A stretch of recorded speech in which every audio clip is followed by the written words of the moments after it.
Di balik layar ekonomi Indonesia, ada satu istilah yang selama ini dijaga rapat-rapat. CPO bukan sekadar komoditas, tetapi sumber kekuasaan, sawit, minyak goreng, biodiesel semuanya bermuara pada satu sistem kotor yang selama bertahun-tahun menjadi ladang. Transaksi gelap pejabat, pengusaha, dan jaringan mafia ekspor, negara kehilangan ratusan triliun rupiah setiap tahun. Sementara publik hanya melihat gejolak harga minyak goreng di permukaan. Namun kini, muncul satu nama yang mulai membongkar semuanya. Purbaya Yudi Sadewa, Menteri Keuangan baru yang memosisikan dirinya bukan sekadar pejabat negara, tetapi sebagai algojo sistem yang sudah terlalu lama dikuasai oligarki.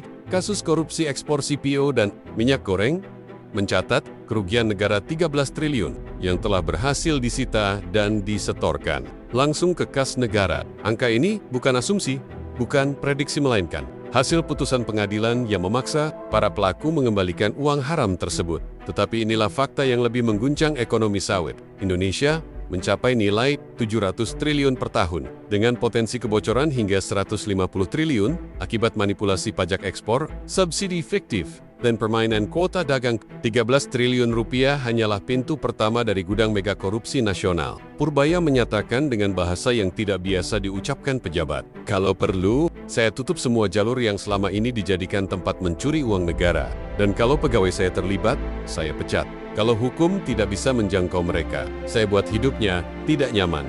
Ucapan ini mengguncang sendi birokrasi, karena untuk pertama kalinya, seorang Menteri Keuangan tidak berbicara dalam bahasa teknokratis penuh istilah manis tetapi menggunakan logika perang. Ia tidak sedang mengatur APBN, tetapi sedang menyiapkan operasi militer melawan mafia ekonomi. CPO adalah sumber utama devisa negara, tetapi ironisnya, justru di titik inilah negara paling banyak bocor.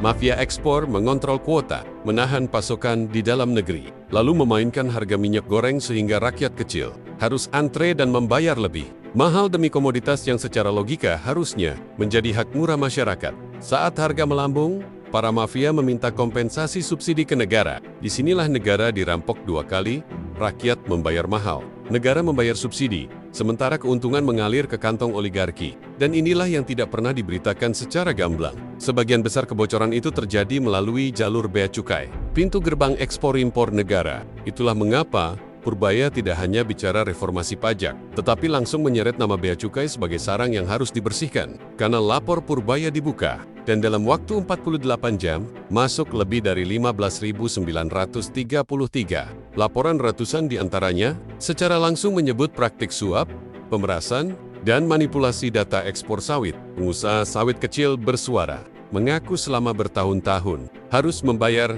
setoran ilegal agar proses ekspor bisa jalan. Yang diblokir sistem, yang dikenai kasus administratif. Mekanisme negara dijadikan senjata, memaksa rakyat tunduk kepada mafia birokrasi. Dan selama ini, tidak ada satupun pintu pengaduan yang benar-benar berpihak kepada korban. Kini, Purbaya mengubah itu semua. Sebagai pion sistem, pergerakan Purbaya bukan aksi personal. Ia berdiri di garis depan untuk melakukan eksekusi kebijakan yang selama ini hanya jadi wacana di meja rapat. Rp13 triliun telah dikembalikan ke negara ini adalah presiden berbahaya bagi para mafia. Uang yang mereka anggap aman kini bisa dirampas kapan saja. Purbaya mengirim sinyal bahwa ia tidak hanya mengejar pelaku, tetapi ingin membongkar sistem distribusi rente yang melibatkan oknum, kementerian, aparat sipil, bahkan pemain asing. Publik bertanya-tanya, apakah Purbaya akan mampu mengeksekusi reformasi ini? Jawabannya tergantung pada dua hal. Pertama, seberapa kuat dukungan politik yang ia miliki. Kedua, seberapa besar suara rakyat yang berdiri di belakangnya. Karena perang melawan mafia sawit bukan hanya soal teknis ekonomi, tetapi soal arah masa depan negara. Jika dibiarkan, Indonesia hanya menjadi penyedia bahan mentah dan budak pasar global. Jika dilawan, Indonesia punya peluang menguasai rantai nilai dunia. Kini, bola ada di tangan kita. 13 triliun hanyalah awal. Potensi kebocoran bisa lebih dari 100 triliun per tahun. Purbaya telah menyalakan api perlawanan. Pertanyaannya, apakah api ini akan membakar mafia? Atau justru dipadamkan oleh kekuatan lama yang enggan kehilangan kekuasaan? Satu hal yang pasti, sejarah sedang ditulis. Dan untuk pertama kalinya, rakyat bisa menyaksikan sendiri, bukan sekedar mendengar bagaimana kekuasaan lama mulai retak oleh keberanian satu orang, dan oleh suara publik yang tidak lagi bisa dibungkam.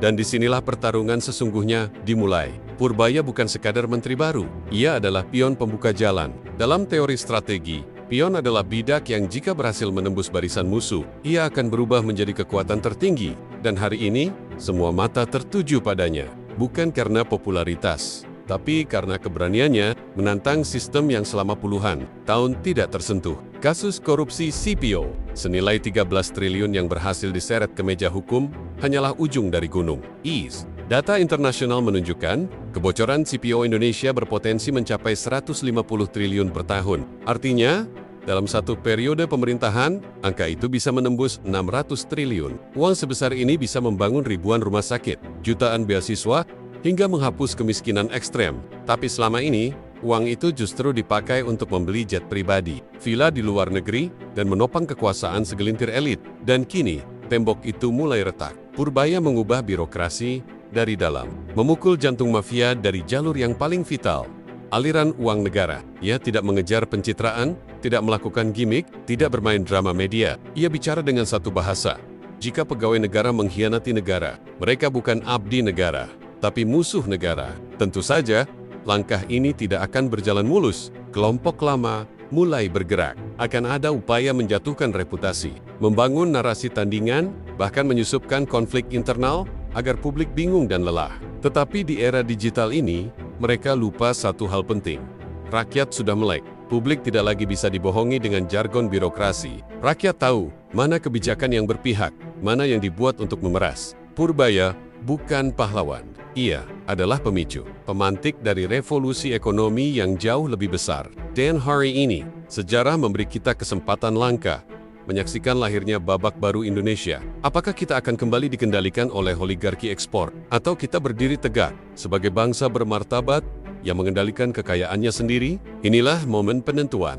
Jika gerakan ini berhasil, maka korupsi CPO hanya akan menjadi kasus pertama dari deretan panjang mafia ekonomi yang akan tumbang. Mafia nikel, mafia pangan, mafia impor, semuanya akan berhadapan dengan gelombang pembaharuan yang tidak bisa mereka hentikan. Tetapi jika gerakan ini gagal, maka 13 triliun rupiah yang telah disita akan menjadi angka terakhir. Setelah itu, mafia akan kembali lebih kuat, rakyat akan kembali menjadi korban, dan negara akan kembali menjadi mesin kekayaan pribadi. Pilihan ada pada kita, apakah kita hanya menjadi penonton atau menjadi bagian dari perubahan, karena sejarah tidak ditulis oleh mereka yang diam, sejarah ditulis oleh mereka yang berani mengambil sikap. Dan malam ini, Indonesia baru saja memulai babak perlawanan terbesar terhadap mafia ekonomi dalam sejarah bangsa.